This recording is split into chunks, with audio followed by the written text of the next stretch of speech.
네, 반갑습니다. 킹덤3 2-1의 5단원 19가를 함께 생각해 보겠습니다. 19가는 예루살렘 멸망과 그 후에 대한 그러한 말씀입니다. 본문 말씀은 열왕기하 25장 말씀입니다. 첫 번째로 이제 마지막 왕 시드기야에 대해서 한번 생각해 보겠습니다. 요시야 왕이 죽고 나서 요시야 왕의 아들들 그리고 손자가 왕이 됩니다. 제일 먼저 왕이 되었던 사람은 여호아하스, 그리고 두 번째로 여호야김, 그리고 여호야긴, 시드기야 이렇게 차례차례 왕이 됩니다. 그런데 이 요시야가 하나님 말씀에 순종하면서 하나님 말씀을 지키고 절기도 지키고 했던 그런 사람은 아무도 없었습니다. 모든 왕들이 하나님 말씀에 순종하지 않고 불순종하며 자기 마음대로 하며 여로보암의 길을 따라갔습니다. 그래서 요시야의 순종 때문에 잠시 유예되었던 심판이 이들에게 임하게 되는 것입니다.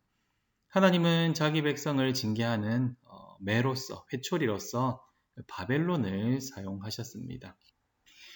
요시야가 죽은 후에 요시야의 아들 여호아하스가 왕이 되는데, 이 왕은 이제 왕이 된 지 얼마 안 돼서 애굽의 왕이라고 하죠. 이제 왕 명칭 자체가 이제 바로라고 말할 수 있는데, 애굽의 바로 느고에 의해서 애굽으로 추방되고 그의 형제 엘리야김이 왕이 됩니다. 엘리야김은 애굽에 의해서 계명이 되죠. 창시 계명 뭐 이렇게 말할 수 있겠는데, 여호야김으로 계명이 됩니다.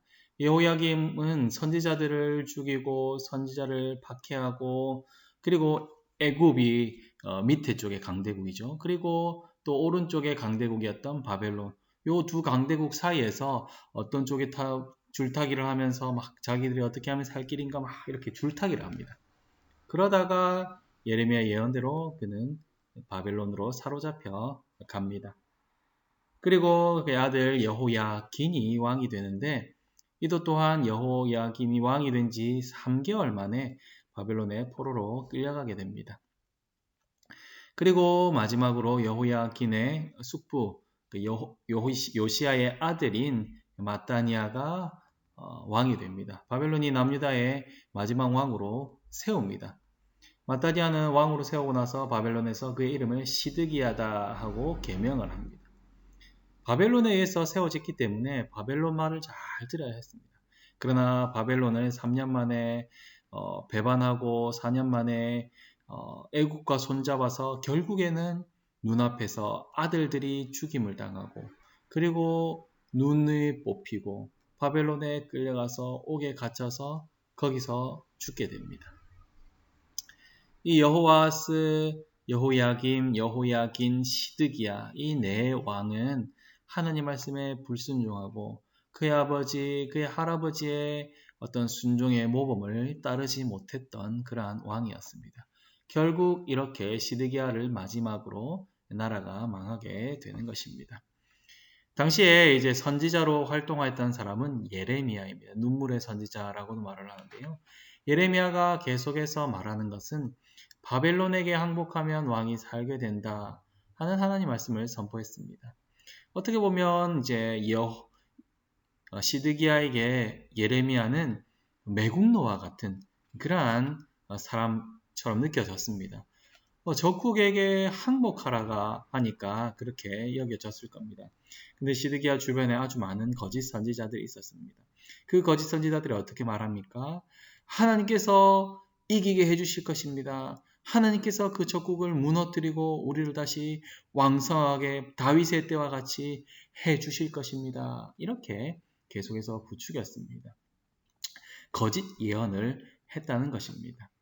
거짓 예언을 하는 그 거짓 선지자들의 말이 훨씬 좋게 들렸습니다. 그래서 예레미야는 박해하고 거짓 선지자들은 우대했습니다. 세계사에서 보면 바벨론 제국은 알아주는 강대국이죠. 그리고 이집트와 아시리아, 그리고 페르시아와 헬라, 로마 등은 이 중동 지역을 지배했던 아주 강력한 나라였습니다. 작은 나라가 아니라 어마어마하게 큰 나라, 제국이었죠. 여러 나라가 같이 있는 그러한 제국이었습니다. 그래서 사람들은 말합니다. 남유다가 멸망한 것은 이들 나라가 강했기 때문이다. 이 작은 나라가 어떻게 이 강대국을 이길 수 있겠느냐, 이렇게 말하는 사람들이 있습니다. 그러나 이들이 강했기 때문에 남유다가 망한 것이 아닙니다. 남유다는 오히려 아시리아라는 엄청나게 대제국을 이루었던 그때에도 살아남았습니다. 왜 살아남았습니까? 그때 살아남은 이유가 하나님께 도움을 구하고 하나님만 의지했기 때문입니다.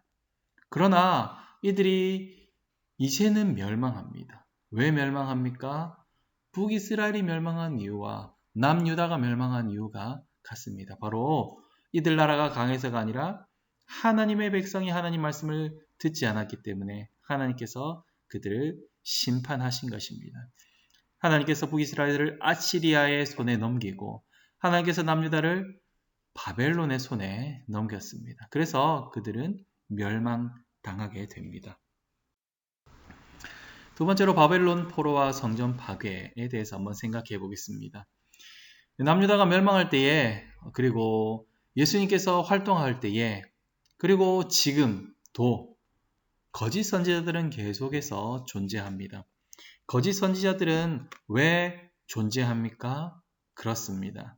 하나님을 대적하기 위하여서, 하나님의 말씀이 사람들이 듣지 않도록 하기 위하여서 존재합니다. 그들이 멸망 시기에 하나님께서 그들을 심판하실 것이라는 그러한 많은 선지자들을 통해서 하나님 계속해서 말씀하십니다. 너희들이 하나님 말씀에 순종하고 돌아오라 라고 계속해서 말씀합니다. 그러나 그들은 이들의 심판의 명령에 불순종하고 계속해서 불순종의 길을 걸어갑니다. 오히려 이들을 박해합니다. 지도자들은 거짓 선지자들 말만 계속 듣고 그들이 정말로 이긴다고 하는 그러한 이야기들만 계속 듣습니다. 그 결과가 어떻습니까? 그들은 멸망하게 되고 성전은 무너지게 되고 사람들은 포로가 되어서 끌려가게 되는 것입니다. 하나님의 말씀에 불순종한 유다는 말씀에 따라서 적국의 침입으로 나라가 망합니다. 포로가 됩니다. 그리고 성전이 부서집니다. 특별히 성전이 부서진다는 것은 이들이 정말로 생각해 본 적도 없는 성전이 부서진다니 라고 생각할 것입니다. 그래서 그들은 성전은 절대로 부서지지 않고 성전이 있기 때문에 우리가 보호가 된다, 우리를 지켜주실 것이다 라고 생각을 했습니다. 성전이 하나님의 집인데 어떻게 성전이 무너진다는 것이냐 하는 것이었습니다. 오히려 성전이 있기 때문에 그들이 안전히 지켜질 것이라고 착각했습니다. 그러나 건물로서의 성전이 부서지고 그리고 그들은 망했습니다. 왜 그렇습니까? 하나님의 집에 하나님이 계시지 않았기 때문입니다. 하나님께서 이미 그 건물로서의 그 성전을 떠나셨고 이제는 그곳이 하나님의 집이 아니게 되었기 때문입니다. 하나님이 이미 예루살렘 성전을 떠나서 포로가 되어서 간 백성들과 함께 계셨습니다. 이것은 에스겔서를 통해서 잘 볼 수 있습니다. 어쨌든 성전 건물이 이스라엘의 안전을 지켜준다고 생각했지만 그렇지 않았습니다. 성전 건물이 아니라 성전을 출입하는 백성들이 얼마나 하나님의 말씀에 순종하고 신실한지를 따라서 하나님의 언약을 얼마나 그들이 믿고 따라오는지에 따라서 그들이 정말로 하나님 말씀에 순종하여서 순종할 때 하나님께서 복을 내리고 그들이 불순종할 때 하나님께서 매를 든다는 것입니다. 이것을 통해서 잘 보여주는 것입니다. 이 성전은 파괴가 되었지만 하나님은 자기 백성을 떠나신 것이 아닙니다. 하나님은 하나님의 언약을 깨뜨리지 않으셨습니다. 오히려 자기 백성들과 함께 고난을 받으시고 오히려 자기 백성들을 포로가 된 땅에서도 지켜주십니다. 그리고 하나님은 약속하시고 그 약속하신 것대로 다시 성전이 재건됩니다. 70년이 지나면 너희들이 돌아오겠고 70년이 지나면 너희들이 성전을 재건하게 될 것이다. 이렇게 말씀해 주신 것처럼 그들이 성전을 나중에 재건하게 되는 것입니다. 마지막으로 여호야긴 왕의 석방입니다. 여호야긴 왕은 19번째 왕입니다. 여러 번째 왕 여호야긴 왕이 석방되었다 하는 말씀이 열왕기하 마지막에 있습니다. 남유다의 멸망으로 이스라엘 나라가 완전히 멸망했다 하면서 열왕기서가 끝날 것 같지만 그렇지 않다는 것입니다. 하나님께서는 오히려 열왕기서의 마지막을 여호야긴 왕이 복권되는 것으로 석방되는 것으로 보여주고 있습니다. 여호야긴 왕이 37년 만에 다시 옥에서 풀려나게 되고 왕의 지위가 회복되게 되고 무엇보다도 옷을 갈아입습니다. 죄수의 의복을 벗고 왕의 의복을 다시 입게 됩니다. 그가 왕으로서 왕의 의복을 입었다 그렇게는 보이지 않지만 그럼에도 불구하고 옷을 갈아입었다는 것입니다. 무엇보다도 거기에 왕의 상에 앉아서 함께 식사를 하게 되었다는 것입니다. 이것이 어떤 의미가 있습니까? 다윗은 사울의 손자였죠. 무비보셋이 그가 그를 찾아내고 그를 다시금 왕의 상에서 앉아서 먹고 마시는 자가 되게 하였습니다.